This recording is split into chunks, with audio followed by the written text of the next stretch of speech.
মুহূর্তে সবচেয়ে বড় খবর, বিধানসভা ভোটের পর কিন্তু নওশাদ সিদ্দিকী আজ ভাঙড়ে আসলেন। ভাঙড়ে আসার পর সাধারণ মানুষের ঢল একেবারে আজ কিন্তু ভাঙড়ের বিধায়ক নওশাদ সিদ্দিকী ভাঙড় বিধানসভায় আসার পরে একেবারে সাধারণ মানুষ একেবারে ঢল নেমেছে। এখান থেকেই কিন্তু নওশাদ সিদ্দিকী একটা কড়া বার্তা দিয়েছেন সাধারণ মানুষের উদ্দেশ্যে। কি জানাচ্ছেন নওশাদ সিদ্দিকী, আপনাদের শোনাবো সরাসরি। আপনারা দু আশীর্বাদে আবার জিতে এসেছি।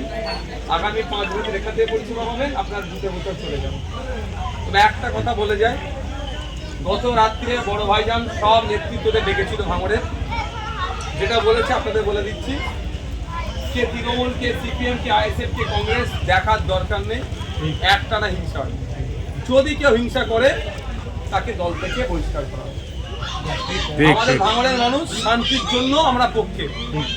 আমি এবারে 20,000 এক্সট্রা ভোট পেয়েছি, 20,000 এক্সট্রা ভোট পেয়েছি। 1,06,000 পেয়েছিলাম, সেবারে 1,26,555টা ভোট আমাকে দিয়েছে ভাঙড়ের মানুষেরা। নিশ্চিতভাবে শান্তির পক্ষে দিয়েছে। তো ভাঙড়কে আমরা সবাই মিলে শান্তি প্রতিষ্ঠা করব। আর একটা কথা আপনাদের বলি, অনেকে আতঙ্কিত হচ্ছেন, কেউ আতঙ্কিত হবেন না। আমাদের দলের প্রতিষ্ঠাতার নাম হচ্ছে পীরজাদা আব্বাস সিদ্দিকী, এরকম মাথায় রাখবেন। তার ভাই নওশাদ সিদ্দিকী ভুল করলে সেটাও সে ছাড়বে না, ঠিক আছে? আমাকে অনেক সময় তাড়া দিয়েছে, আমি একবার পুলিশকে উল্টোপাল্টা বলে দিয়েছিলাম। একটা মেয়ে আমার কান ছিল, ওর কান দেখার পরে উল্টোপাল্টা সঙ্গে সঙ্গে ভিডিও দেখে আমাকে ফোন করে তাড়া দিচ্ছে, যদি না ভালো লাগে ঘরে এসে শুয়ে পড়, বাজে কথা বলবি না। তা সে আমাদের পার্টির মেন প্রতিষ্ঠাতা, কারোর সাথে অন্যায় হবে না। তিনি যে প্রতিশ্রুতি দিয়ে আমাকে পাঠিয়েছে, ভাঙড়ে হিংসা মুক্ত হবে, তোলাবাজি মুক্ত হবে, কাটমানি মুক্ত হবে। আপনার জমি আপনি বিক্রি করতে যাবেন, নেতাদেরকে টাকা দিতে হচ্ছিল, সেগুলো বন্ধ হবে।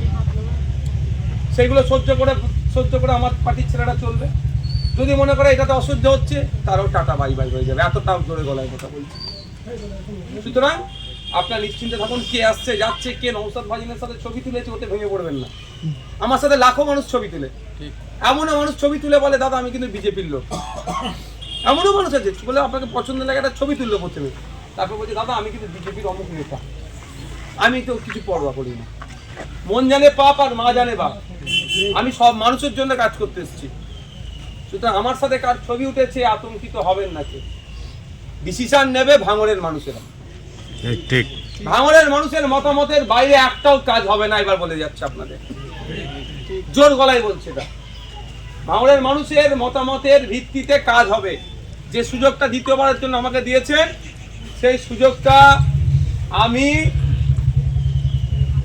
ভুল জায়গায় লাগাবো না, সঠিক জায়গায় লাগাবো, কথা দিতে। সুতরাং আতঙ্কিত হওয়ার জায়গা নাই। ভাঙড় একটা পথ দেখাবে 2031 সালে রাজ্যের মানুষের কাছে।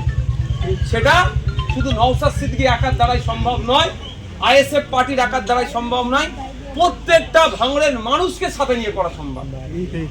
আজকে যে আমাকে ভোট দেয়নি, যে 94,000 ভোট তৃণমূলে গেছে, তাদেরও ভালো আমাদের ভাঙড়ের মানুষকে দেখতে হবে। রাজি আছেন তো নাকি?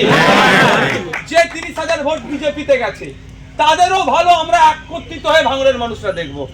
ঠিক, এখন আমি আর আইএসএফ এর নেতা নয়, আমি এখন ভাঙড়ের বিধায়ক। 2,70,000 ভোটারের আমি বিধায়ক। তো আমাকে আমার যদি আমাকে 1,21,000 টাকা মাসে দেওয়া হবে এই 2,70,000 মানুষকে দেখার জন্য। সুতরাং আমার কর্মকাণ্ড যদি আমি ভুল করি, দুনিয়ার কাউকে না জবাব দিলে আমাকে সৃষ্টিকর্তার কাছে জবাব দিতে হবে। ধর্মে, ইসলাম ধর্মের অনুসারী, আমার ধর্মীয় বিশ্বাস যে আল্লাহর কাছে জবাব দিতে হবে আমাকে। তো সুতরাং আমার দ্বারাই অন্যায় হবে না। হ্যাঁ, 2-1 দিনের মধ্যে কিছু ক্ষোভ বিক্ষোভের করেছে, তাও আমরা যতটা পেরেছি ফোন করে আটকেছি। আজকে সকাল থেকে কেউ বলতে পারবে না একটা কোনো ছোট্ট ঘটনা ঘটেছে, কেউ বলতে পারবে না। আর আমি আজকে বলছি, মানে সবই আল্লাহ সৃষ্টিকর্তার ইচ্ছে, তার বাইরে কিছু নয়। যদি ভাঙড়ে আমরা হারে যেতাম, এতক্ষণ আমাদের 200 ছেলে লাশ ফেলে দিত, বাড়ি ভেঙে দিত,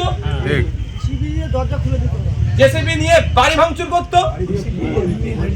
বলেন আমরা আপনার আজকে অনেক কথা বলছেন, স্বাধীনতা আছে, সেই স্বাধীনতা আমি দিয়ে রেখেছি।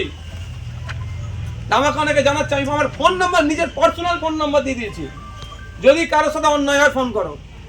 এবার কি হচ্ছে অনেকে জানেন, ফোন করে বলছে বাড়ি ভেঙে দিয়েছে। কে ভেঙেছে? আর আপনার যে বাড়িটা ভেঙেছে তার একটা ছবি দেখান, কলা গাছ ভাঙার ছবি দিচ্ছে জানেন, বুঝতে পারছি এই ধরনের অনেক হচ্ছে, আমার ছেলের নামে মিথ্যাচার হচ্ছে, কিন্তু আমার ছেলে ভুল করলে আমি ছাড়বো না। একটা কথা আমাকে কারণ দেখাতে হবে যে তুমি ওর বাড়িতে কেন গিয়েছিলে, এটাও আমি বলেছি। আমাদের নেতৃত্ব জিজ্ঞেস করবেন, কেউ তৃণমূলের এজেন্ট বসেছে তার সাথে লড়াই নয় আমার, কে তৃণমূলের দেয়াল লিখেছে তার সাথে আমার লড়াই কিসের ভাই? তৃণমূলের হয়ে প্রচার করেছে তার সাথে আমার লড়াই কেন থাকবে? বিজেপির হয়ে দেয়াল লিখেছে, বিজেপির হয়ে প্রচার করেছে, তার সাথে তার লড়াই নয়, সে তার রাজনীতি করেছে। লড়াই হচ্ছে যে গরিব মানুষের কাছ থেকে 20,000 টাকার কাটমানি নিয়েছে তার সাথে আমার লড়াই। তার ওই 20,000 টাকা আমি বার করবো, ওই গরিব মাকে আবার 20,000 টাকা তুলে দেবো বার করে, এই লড়াইটা আমি লড়বো। আমার সাথ দেবেন তো আপনারা? এই লড়াইটা লড়বো আমি।